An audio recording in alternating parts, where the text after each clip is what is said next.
Good evening. My name is Jack Schinderly, and I am the Chief of the Hazardous Waste Management and Tracking Unit. I represent the Michigan Department of Environmental Quality, Office of Waste Management and Radiological Protection, and am acting as the hearings officer for today's public hearing on the draft Hazardous Waste Management Facility Expansion Operating License for Michigan State University, to be issued pursuant to Part 111, Hazardous Waste Management of the Michigan Natural Resources and Environmental Protection Act, 1994 PA 451, as amended.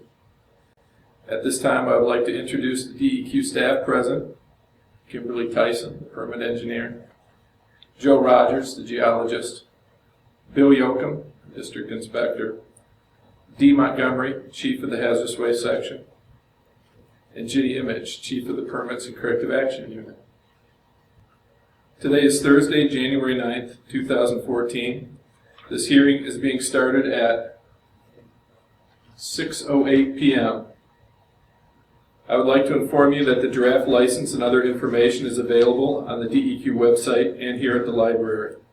The public hearing is being recorded and will be posted on the DEQ website for viewing throughout the public comment period. The primary purpose of this hearing is to briefly describe the contents of the draft operating license prepared by the DEQ and to allow the public to submit oral or written statements and data concerning the draft operating license. All persons attending today are asked to please fill out a card for attendance purposes. Those persons who have comments to read into the record are asked to indicate that they wish to testify on their card. We would also appreciate a written copy of your testimony. The meeting agenda for tonight's meeting is as follows. We'll describe the public participation process. Kimberly Tyson will go over the draft operating license of the facility. Joe Rogers will present on the environmental monitoring, and Bill Yoakum will present on the compliance summary. And then we'll take public comments into the record. The focus of the public participation process is to involve the public in the hazardous waste treatment, storage, and disposal permitting process. A public participation process is required under Part 111, Hazardous Waste Management of the Michigan Natural Resources and Environmental Protection Act, 1994 Public Act 451, as amended, when an applicant submits an application to manage hazardous waste at their facility. The DEQ published a notice in the Lansing State Journal on May 29, 2013, to notify the public of its receipt of an application from MSU. The DEQ reviews the application, and if it satisfies all technical requirements of Part 111, then the DEQ proposes to issue the applicant a license. The DEQ solicits comments from the public and evaluates those comments prior to making a final determination on the application. Although we will not be addressing any formal comments today, the DEQ will formally respond to all significant comments received. Information regarding the final decision on the draft license will be communicated to all persons who submit written comments and all those on the facility mailing list. The Chief of the Office of Waste Management and Radiological Protection is the decision maker on the application. DEQ staff will now present information on the MSU facility and the draft license. First, Ms. Kimberly Tyson. Good evening. My name is Kimberly Tyson, the permit engineer responsible for reviewing the application and drafting the operating license. This map is an overview or aerial view of where the facility is located. The waste storage facility is located in the city of Lansing, Ingham County. This is a map here showing a closer up view of where the facility is located. The facility is located at 3634 East Jolly Road in Lansing. The facility is located on the Michigan State University campus near the intersection of Collins Road and Jolly Road. The facility covers an area less than 5 acres. The facility is bounded by commercial property to the north, MSU agricultural research plots to the east, and I-496 and US 127 to the west. An apartment complex is located about 1/10 of a mile northwest of the facility. MSU is currently licensed to store and consolidate waste in the waste storage facility. As a teaching and research institution, MSU generates a diversified stream of hazardous waste such as reactives, ignitables, corrosives, solvents, flammables, and poisonous wastes. These hazardous wastes are removed from laboratories and teaching locations at the East Lansing campus and other research locations around the state. Once the containers of waste are collected, they are taken to MSU waste storage facility. The waste storage facility currently consists of one building, and this is a figure of that building. Waste are received, sorted, and stored in different areas at the facility based on their chemical properties. Based on the properties, you see if there's a corrosive liquid, it'll be stored in this area. If it's mixed radioactive waste, it'll be stored in that area and different areas. The reason that they're consolidated is to prevent any adverse reactions from happening by inadvertently mixing the waste. Wastes are consolidated and placed into larger containers for storage. MSU also conducts a process called lab packing, where small containers of chemicals are packed into a 55-gallon drum with absorbent materials. This building is currently licensed for a maximum storage capacity of 4,430 gallons of waste. All containers in this building are sent off-site for to a licensed disposal facility. MSU proposes to expand their operations to be able to store more waste. With the expansion, the waste storage facility will expand from one building to 3 buildings. The building where the current operations are will be, known as the East Storage Building after the license is issued. Waste will be transferred through the Middle Storage Building and stored in the West Storage Building until it is shipped off-site to another licensed hazardous waste facility. Waste will continue to be received and consolidated in the East Storage Building. With the expansion, MSU will get more storage capacity. The Waste Storage Building will add 3,470 gallons of storage capacity. This will increase the facility's overall storage capacity to 7,900 gallons. So this map shows the proposed operations and what's being the current proposal. Currently, waste comes into the facility into this building here, which will be known as the East Storage Building. MSU proposes to construct a corridor here so that waste from the East Building can be transferred through the Middle Building and on to the West Storage Building. This is an old photo, but this area here, this corridor here has already been constructed. It's just that this one will be constructed, and it's according to a schedule once we issue the license.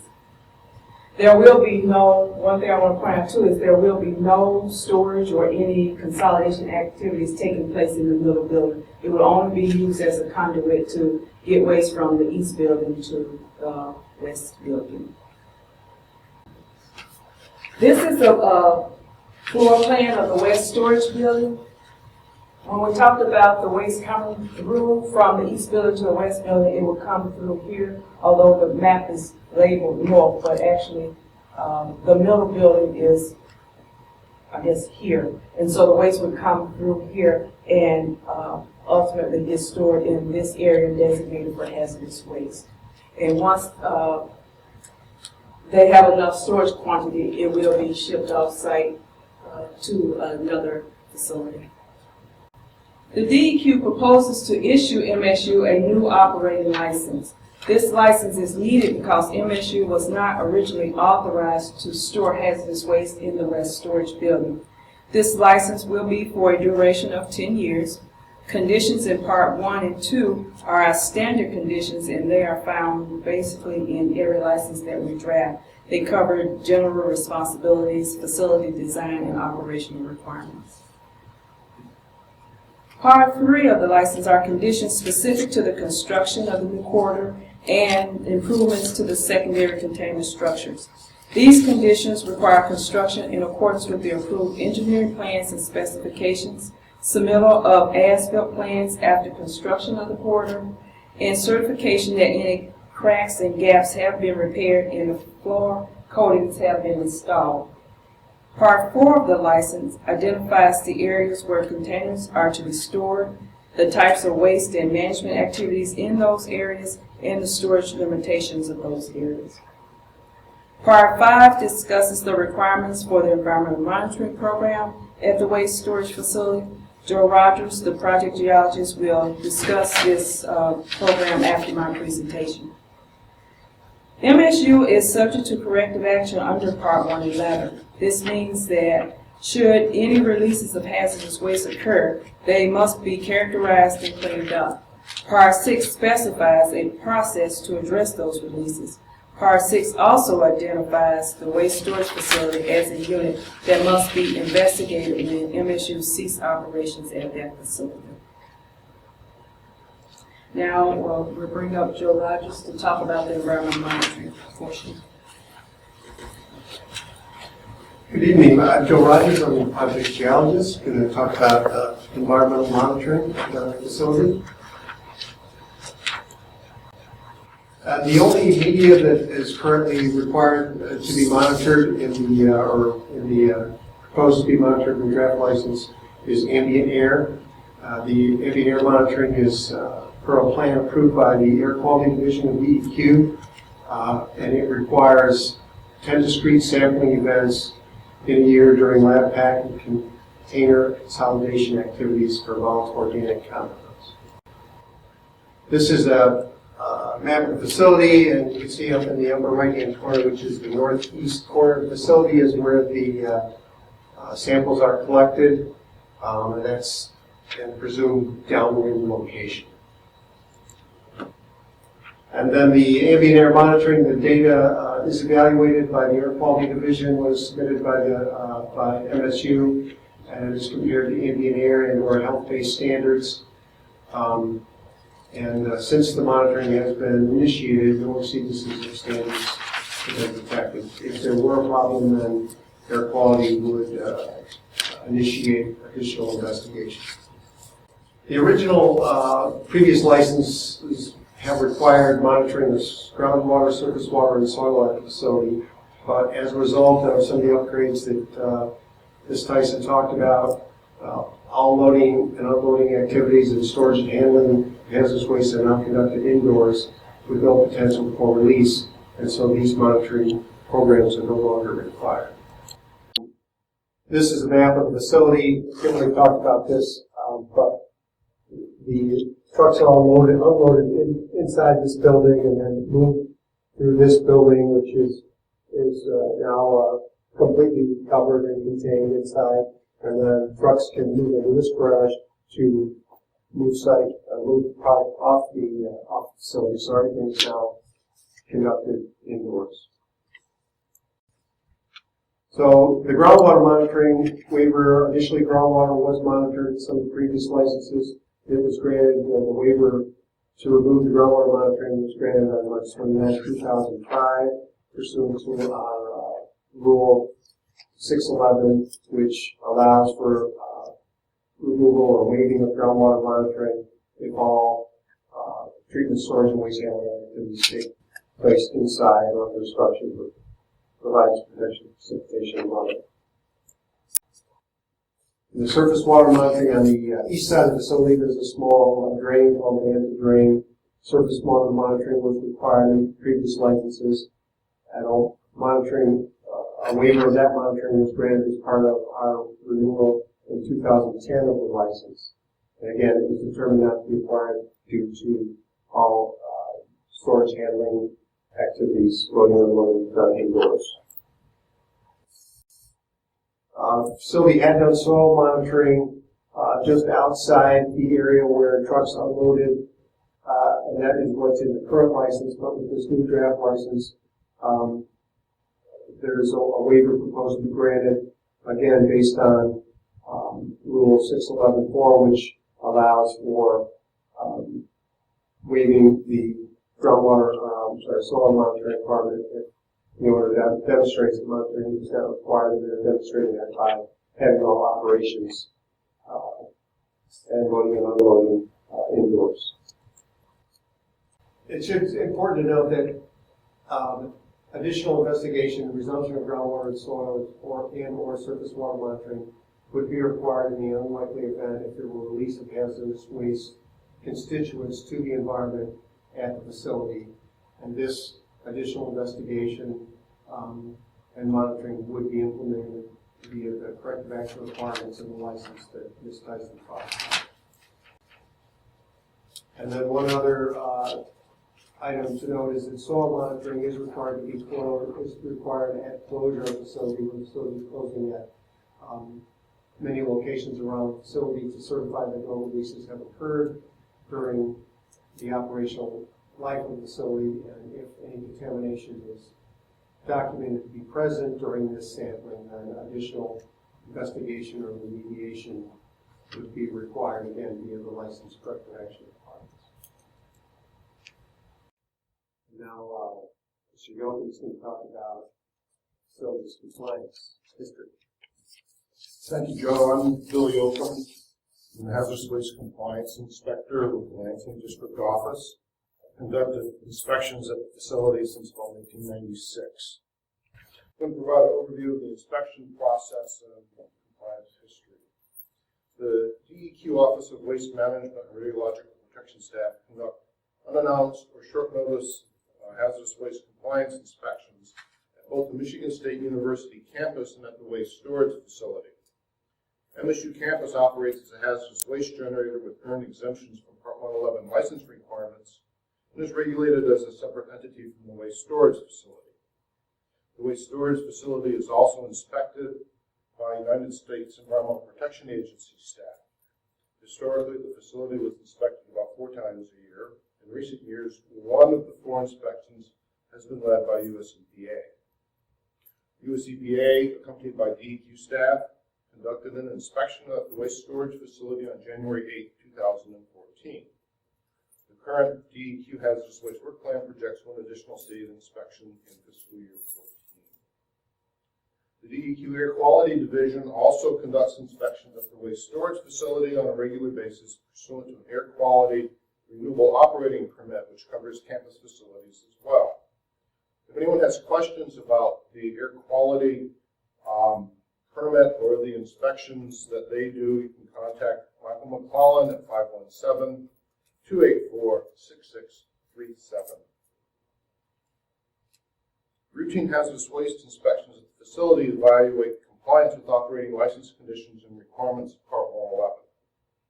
A typical inspection includes interviews with site staff and MSU program managers and incorporate review of documents and operating records, including the waste analysis plan, facility inspection logs, personnel training records, contingency plan, incoming waste manifest, and outgoing waste manifests.